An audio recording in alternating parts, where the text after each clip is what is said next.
नमस्कार भाइयों, स्वागत है आप सभी का हमारी एक और नई वीडियो में। ये जो वीडियो भाई ये थोड़ी इन्फॉर्मेटिव टाइप से की वीडियो होगी और इसमें मैं आपको अपना रिव्यू बताऊंगा। किस चीज़ का रिव्यू कि भाई हम 3 दिन पहले वैष्णो देवी गए थे और हमने वैष्णो देवी गए हैं और फिर हम वापस आए हैं, इसी गाड़ी में गए हैं। तो भाई जो वैष्णो देवी का रूट पड़ता है हमारे यहाँ से, वो अराउंड एक साइड का 645 किलोमीटर है। तो टोटल हमारी गाड़ी चली है वहाँ पे 1300 किलोमीटर के आसपास। तो उन 1300 किलोमीटर का मैं आपको अपना एक रिव्यू शेयर करूँगा कि 1300 किलोमीटर जाना, 1300 वो 650 किलोमीटर जाना, 650 किलोमीटर आना, उसमें हमारी गाड़ी जो ये ब्रेजा है इसमें हमें कैसा कंफर्ट फील हुआ और क्या इसका ड्राइविंग एक्सपीरियंस है, वो सारी चीज़ें मैं आपको बताऊंगा। तो वैष्णो देवी हम माता रानी के दर्शन करने गए थे भाई और दर्शन करके हम वापस आ गए हैं। तो भाइयों हम यहाँ से चले थे दिल्ली से, दिल्ली में हमारा गांव जोनती है, यहाँ से चले थे हम। तो हम भाई यहाँ से सुबह 4:30 बजे के आसपास चले थे, 4:30 बजे के आसपास चले थे और भाई हम वहाँ पे पहुँच गए थे शाम को 6 बजे। तो भाई हम बीच में 3 जगह रुके थे। तो ये लगा लो कि 2-2.5 घंटे का जो स्टॉपेज था वो 2-2.5 घंटे लगे थे हमें बीच में रुकने में। तो हम 3 बार रुके थे। तो जाते टाइम हमने कवर किया, जो हमारा डिस्टेंस है वो 650 किलोमीटर, वो हमने कवर किया भाइयों 14 घंटे में। ठीक है, तो जाते टाइम हमें 14 घंटे रुके थे और हम बीच में 3 बार रुके थे, तो उस 2.5 घंटे आप उसके निकाल लो। जो ट्रैवलिंग टाइम है हमारा वो 12:30 के आसपास ही है, 12.5 घंटे के आसपास। और 12.5 घंटे हमने इसी गाड़ी में बिताए हैं। और भाई उसका एक ड्राइविंग एक्सपीरियंस शेयर करूंगा मैं आपसे कि इस गाड़ी में मुझे क्या कमी लगी और क्या इसकी खासियत है और ये कैसी चलती है। और ये बिल्कुल भाई कंटिन्यू चली थी और मैं एक ही ड्राइवर था, एक ही बंदे ने चलाई थी, ये नहीं कि अलग अलग ने चलाई हो। तो चलो भाई डिस्कस करते हैं पहले जाने का।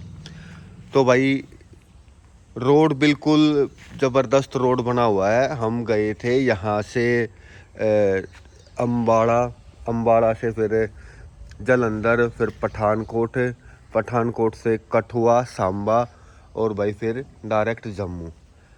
तो कठुआ से आगे तो भाई ये कटरा दिल्ली एक्सप्रेसवे का काम चल रहा है, उससे पहले तो वो हमें कहीं दिखा नहीं।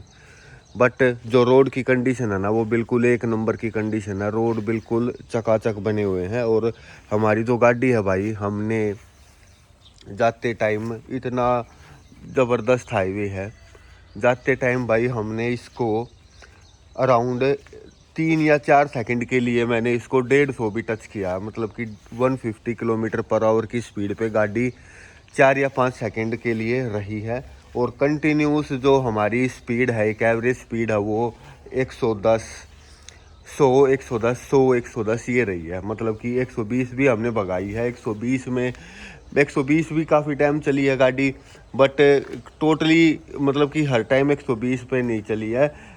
मतलब 100, 105, 110 ये मैक्सिमम टाइम है।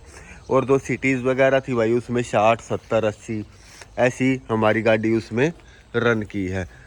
तो भाई गाड़ी में कोई कमी नहीं है भाई किसी भी उसमें। मतलब कि ना तो वहाँ पे थोड़े बहुत पहाड़ भी हैं, पहाड़ पे चढ़ाई में कि आपको ये लगा हो कि गाड़ी कुछ स्ट्रगल कर रही है, ऐसा कुछ भी नहीं है भाई। बिल्कुल स्मूथली गाड़ी ने साथ दिया है और बिल्कुल स्मूथली गाड़ी चढ़ी है। मतलब कि कहीं पे भी ये नहीं लगा कि गाड़ी अंडर पावर है और ऊपर चढ़ने में इसको दिक्कत हो रही है। तो भाई हम 5 लोग गए थे, 4 फुल साइज अडल्ट थे और एक बच्चा था हमारे साथ 4 साल का। तो राइडिंग कंफर्ट के बारे में बताऊं भाई, उनको किसी भी बंदे को किसी तरह की कोई थकान नहीं हुई थी।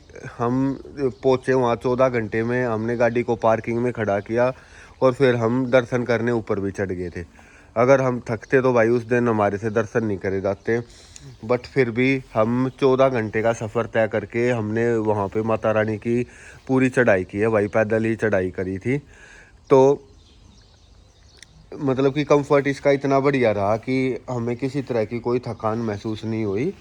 और हम इजीली अपनी यात्रा पूरी करके वापस आ गए थे। फिर हमने अपना रूम लिया था और फिर रूम लेके हमने वहाँ पे रेस्ट किया और फिर हम दोबारा अगले दिन वहाँ से चले थे सुबह 7 बजे।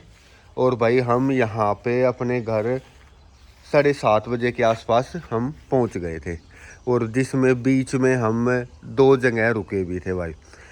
तो ये लगा लो एक 1.5 घंटा वहाँ लगा लो। तो भाई आते टाइम हमें है ना, ये लगा लो कि हम 10:30-11 घंटे में आ गए वापस। आते टाइम हम ज़्यादा स्पीड से आए, और भाई आते टाइम भी सेम उसी रास्ते से आए थे। और आते टाइम भी जो हमारी स्पीड थी वो मतलब कि हमारी जो कंटिन्यूअस स्पीड थी ना वो 100 से ज़्यादा रही आते टाइम। मतलब आते टाइम हमने मोस्टली टाइम हमारी जो गाड़ी थी वो 100 110 100 110 ऐसी रही। और बजाने में भाई आते टाइम हमने 120 तक गाड़ी बजाई थी, बस 120 125 तक, उससे ज़्यादा नहीं बजाई। बट फिर भी पता नहीं आते टाइम हमें कम टाइम लगा और हम जल्दी घर पहुंच गए। अब भाई इसकी एवरेज की बात कर लेते हैं, इतनी स्पीड पे भगाने के बाद भी कितनी गाड़ी ने एवरेज दी। तो भाई मैं आपको एवरेज दिखा देता हूँ इसकी। ये देख लो भाई, सीटिंग का वो देख लो, ये कुछ इस तरह की सीट्स हैं। तो अब मैं आपको इसकी एवरेज दिखा देता हूँ, गाड़ी ने भाई कितनी एवरेज दी।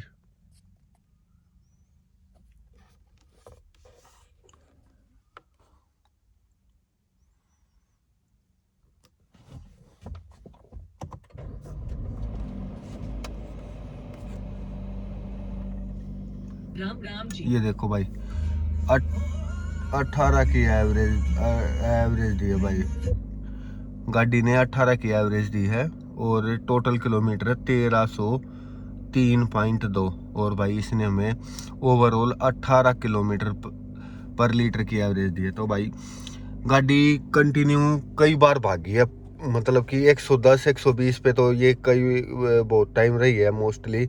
और सिटी में भाई 60 70 80, तो उस पे भी 150 भी टच किया भाई एक बार तो हमने। तो ये लगा लो इसकी एवरेज, जब हम यहाँ से चले नॉर्मल स्पीड में तो इसकी एवरेज चली गई थी 22 से ऊपर। पर जैसे ही एक्सप्रेस वे स्टार्ट हुए तो हमने इसको भगाना स्टार्ट कर दिया था। तो ये भाई 120 130 और जाते टाइम तो 150 भी टच किया था मैंने इसको। तो उसमें भी इसने भाई 18 की एवरेज निकाल रखी है। तो अब इससे ज़्यादा एफिशिएंट तो और क्या होगा, मानते हो गया आप। तो भाई ये ओवरऑल इसकी एक एवरेज थी। और गाड़ी की हालत देख लो आप, बिल्कुल धो धा के लेके गए थे हम। कुछ इस तरह की गाड़ी हो रही है, कपड़ा भी नहीं मारा, बस आके खड़ी करी थी और खड़ी करके भाई ये वीडियो बनाई थी। तो भाई आई होप आपको इन्फॉर्मेशन पसंद आई होगी। इन्फॉर्मेशन अच्छी लगे तो भाई वीडियो को ज़्यादा से ज़्यादा शेयर करना, चैनल को सब्सक्राइब करना, और भाई कमेंट बॉक्स में जय माता दी ज़रूर लिखना। तो मिलते हैं भाई इसी तरह की किसी अगली वीडियो में, तब तक के लिए सभी भाइयों का धन्यवाद। जय माता दी।